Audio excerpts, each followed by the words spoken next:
దీవించబడాలంటే ఏం చేయాలి? ఈరోజు ఎంతమంది ఆశీర్వదించబడాలని కోరుతున్నారు? దేవుడు నన్ను దీవించాలంటే మా కుటుంబంలో ఆశీర్వాదం లేదు సార్, మా కుటుంబంలో భయంకర పేదరికాన్ని అనుభవిస్తున్నామండి, మా జీవితంలో సంతృప్తికరమైన జీవితాలు లేవు, వేదన ఉంది, మా జీవితాల్లో ఆశీర్వాదం లేదు, మా సంపాదన మీద ఆశీర్వాదం లేదు అంటున్నట్లయితే నువ్వు ఆశీర్వదించబడాలంటే దేవుని వాక్యం కొన్ని సూచనలు ఇస్తుంది. అబ్రహాము దీవించబడడానికి ప్రాముఖ్యమైన కారణం ఏంటో తెలుసా?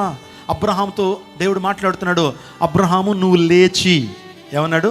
నీవు లేచి నీ తండ్రి ఇంటిని, నీ బంధువుల ఇంటిని, నీ దేశమును విడిచిపెట్టరా, నేను చూపించే దేశానికి రా, అక్కడ నిన్ను ఆశీర్వదిస్తాను అన్నాడు.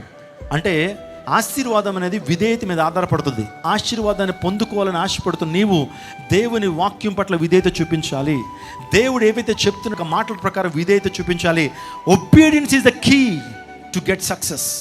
Obedience is the key to receive the God's blessing. విధేయత ద్వారానే ఆశీర్వాదము.